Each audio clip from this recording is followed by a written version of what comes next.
Hello and welcome to Fail Forward, a series all about the bits of games that don't quite work and why.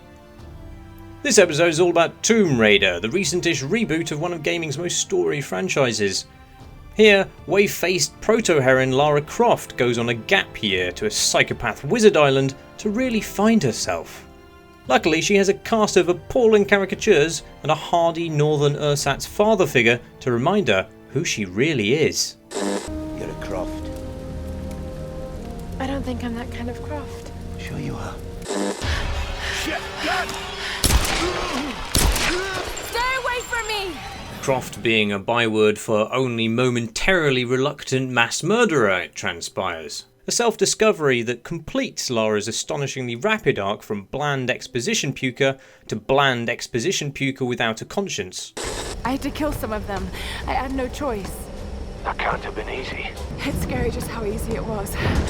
And with that character development all squared away, Lara can get on with the main business of shitting up an evil wizard's plans, garroting, blasting and pickaxing his countless goons in the hope of rescuing her friend and escaping the island. That's when she isn't falling off things, of course.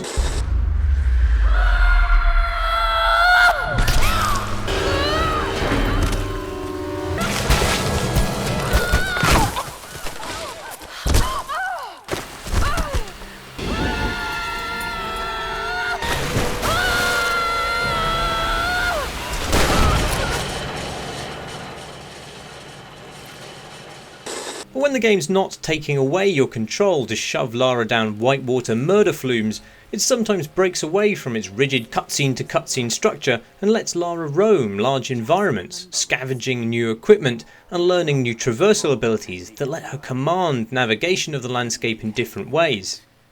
It doesn't wholly commit to this. There are too few reasons to return to a place to resist the onward thrust of the story, and the amount of choice within the system of character progression is intently curtailed. But there are enough affordances for traversal to provide latitude for player expression, as well as rote obstacle memorization.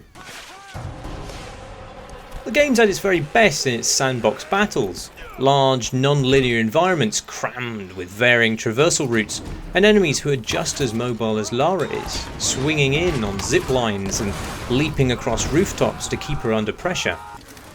Though Tomb Raider may have been a series primarily enjoyed for its environmental puzzle solving hitherto, I confess that the combat is very gratifying here. Enemies pressure and probe you, denying you cover and flushing you out with molotovs. You're always on the move, working your way around these tottering edifices to shut down their sightlines while opening your own, switching between range, close range and melee as the situation demands. I definitely enjoyed my time running, gunning, ziplining and occasionally puzzling through Tomb Raider's gorgeous environments, even if there's quite a lot I find pretty unappealing about the game. Its vaguely lascivious sadism towards its protagonist for one thing, and worse, the failure of the game to imbue with any great deal of wit or depth. This kind of saps my interest in the story's momentum and makes the game's linear focus harder to bear than it is in similar cinematic-led games, like the hugely charming Uncharted series. But that's also why I think Tomb Raider is an interesting game. It kind of marks a turning point in the genre of the cinematic shooter. A conflict between games as systems and games as pre-authored stories that will, I think, soon render games like Tomb Raider the last of its kind.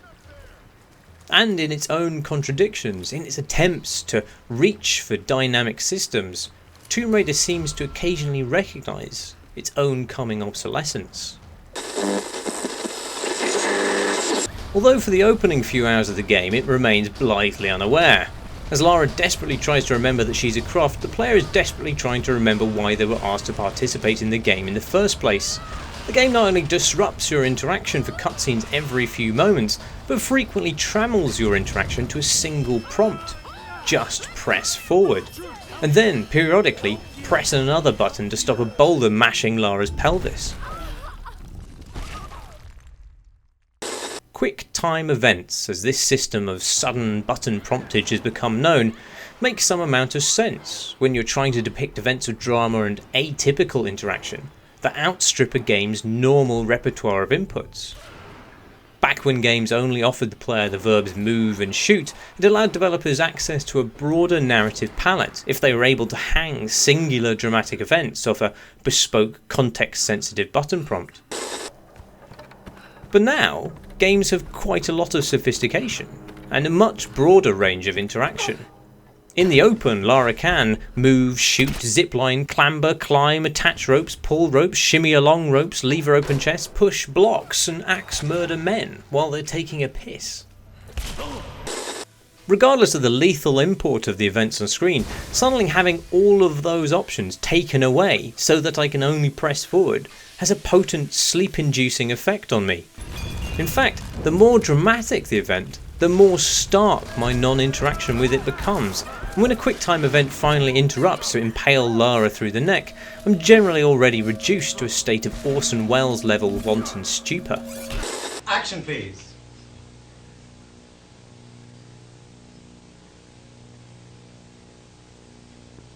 Action Orson please. He doesn't do anything? No, sorry, cut. QuickTime events, if they were ever successful, must now surely be retired, preferably in the Blade Runner sense. But I can understand why developers cling on to them. It gives them control over the frame.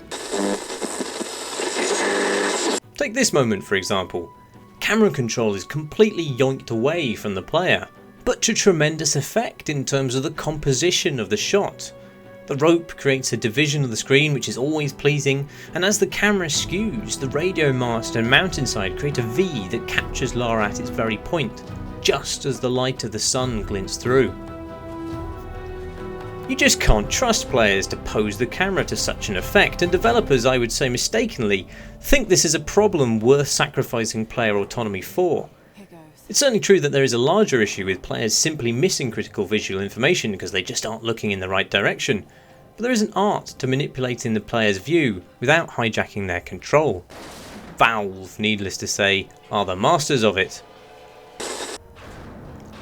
Throughout the Half-Life series, one of their favourite tricks is to have the player startle a flock of birds, allowing them to rise away, taking the player's gaze towards a point of interest or a potential threat. Here it draws attention to a dramatic and plot critical moment. Oh my god. The Citadel. And here it foreshadows the oncoming battle with this very same furtive creature. But Valve aren't dictatorial. If the player doesn't spot it, more fool them. Tomb Raider meanwhile just doesn't have much of a knack for this. Instead it resorts to fully controlling your viewpoint, or alternately offering you a crutch, a vision mode that lets Lara see the next waypoint as a giant glowing beacon. This is useful, but it's also perhaps an admission of failure.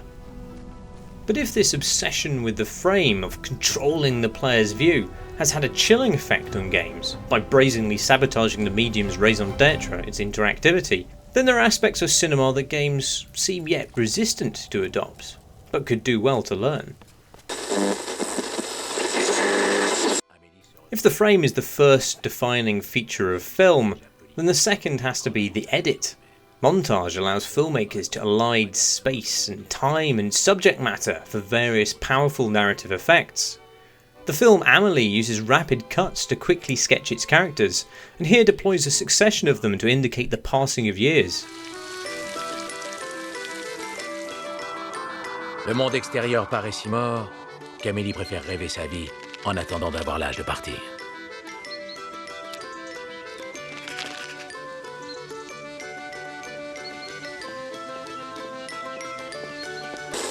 The Godfather uses it to juxtapose concurrent but starkly contrasting events in its climactic baptism scene to emphasise its character's ruthlessness and hypocrisy. Do you renounce Satan?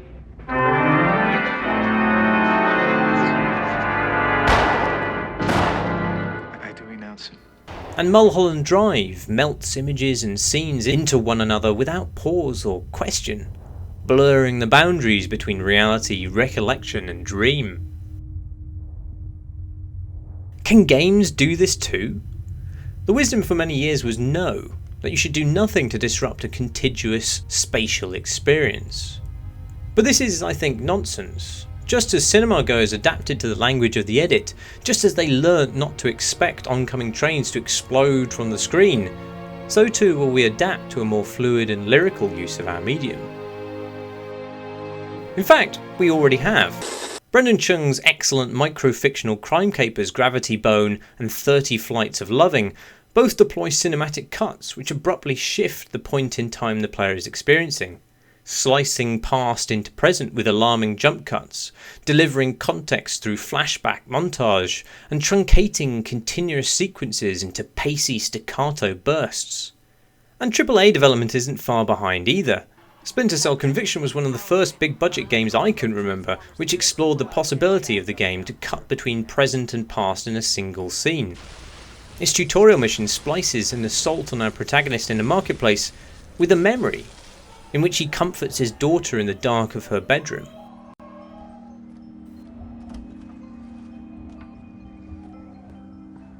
Hey there, kiddo.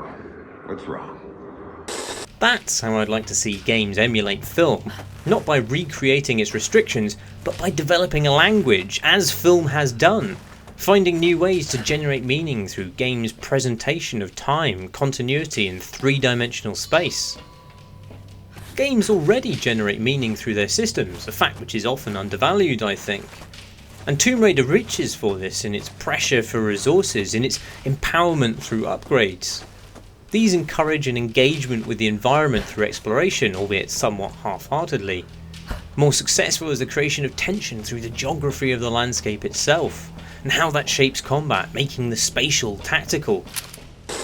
With this year's E3 we saw a slew of big budget games that have in previous years followed the formula of the cinematic shooter, of cutscenes and corridors and no shortage of QuickTime events.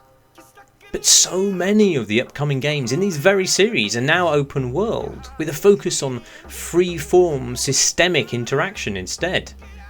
It's about as exciting a shift as the industry has ever observed, in my opinion, the shedding, finally, of our reliance on another medium and the development of gaming's own lexicon. The Tomb Raider reboot marks the pivot point in which the industry suddenly moved en masse in that direction, even if the game itself repeatedly stumbles. Will its newly revealed sequel go merrily into that systemic future too, and free Lara from the strictures of oppressive pre-authored control which so violently trammels player interaction? Or will the series remain, aptly enough, one for the archaeologists?